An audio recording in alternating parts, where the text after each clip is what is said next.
नमस्कार मित्रों, मेरे स्पिरिचुअल कनेक्ट का आप सभी लोगों का हार्दिक अभिनंदन है। मित्रों, आज मैं आप लोगों को सूत्र नंबर 48 के बारे में बता रही हूँ। ये नारद भक्ति सूत्र का बहुत ही अद्भुत सूत्र है। इसको ध्यान से सुनिए और मेरे स्पिरिचुअल कनेक्ट को सब्सक्राइब न किया तो सब्सक्राइब कर लीजिए और ज़्यादा से ज़्यादा लोगों को शेयर भी कीजिए। तो चलिए मित्रों, हम लोग शुरू करते हैं। भक्त को विश्वास होता है कि भगवान कृष्ण उसकी आवश्यकताओं की पूर्ति करेंगे। बहुत बड़ी चीज़ है, बहुत अच्छी चीज़ है ये। भक्त को विश्वास होता है कि भगवान कृष्ण उसकी आवश्यकताओं की पूर्ति करेंगे, किंतु इसका अर्थ यह नहीं कि वह आलसी तथा अक्रिय हो जाए, निष्क्रिय हो जाए, कुछ करे ही ना। वह कृष्ण के लिए कार्य करता है। भगवान के प्रति सारी क्रियाओं को समर्पण करके भक्त कर्म फलों से मुक्त हो जाता है। जब तक व्यक्ति प्रकृति के गुणों के प्रभाव में कार्यरत रहता है, उसे द्वंद्वों, अच्छा बुरा, ठंडा गरम, धनी निर्धन, सुख दुख इत्यादि का अनुभव करना ही होगा, जैसा भगवान कृष्ण भगवत गीता के अध्याय 7 श्लोक संख्या 27 में कहते हैं। हे भरत श्रेष्ठ, हे परंतप, सारे जीव मोह में जन्मते हैं तथा इच्छा द्वेष से उत्पन्न द्वंद्वों से विभ्रमित होते हैं और अपने तात्पर्य में प्रभुपाद व्याख्या करते हैं। विभ्रमित लोग लाक्षणिक रूप से मान अपमान, सुख दुख, स्त्री पुरुष, अच्छा बुरा आदि के द्वंद्वों में रहते हैं। वे सोचते हैं यह मेरी पत्नी है, यह मेरा घर है, मैं इस घर का मालिक हूँ, मैं इस पत्नी का पति हूँ। यह विभ्रम के द्वंद्व हैं।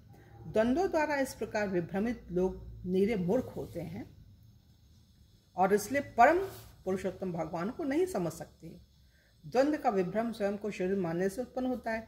जब व्यक्ति यह समझ जाता है कि वह शरीर नहीं अपितु कृष्ण का नित्य दास है, तो द्वंद्व का विभ्रम उसके लिए समाप्त हो जाता है।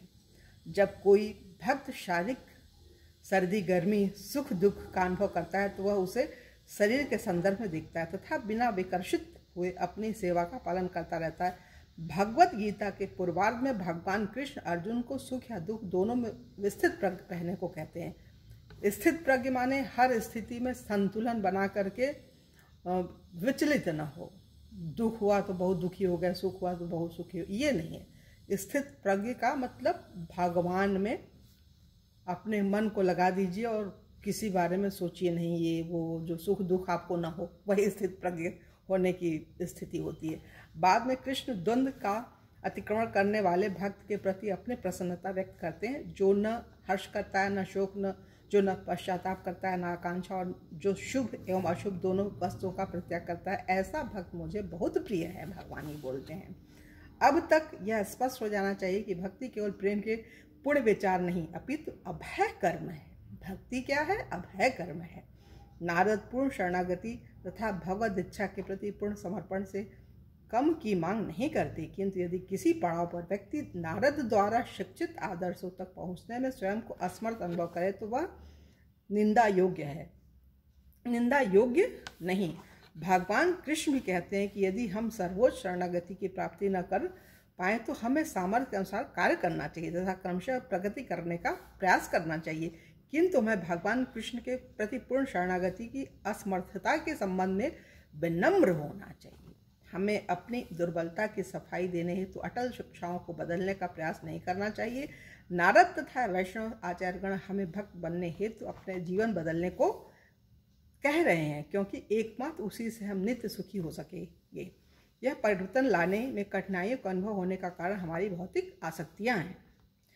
हे अर्जुन, अपने सारे कार्यों को मुझे समर्पित करके मेरे पूर्ण ज्ञान में लाभ की इच्छाओं से रहित, ममत्व के दावों से रहित एवं आलस्य से मुक्त होकर युद्ध करो। और श्री प्रभुपाद भी दृढ़ थे, अपने अनुयायियों को सतर्क करते थे।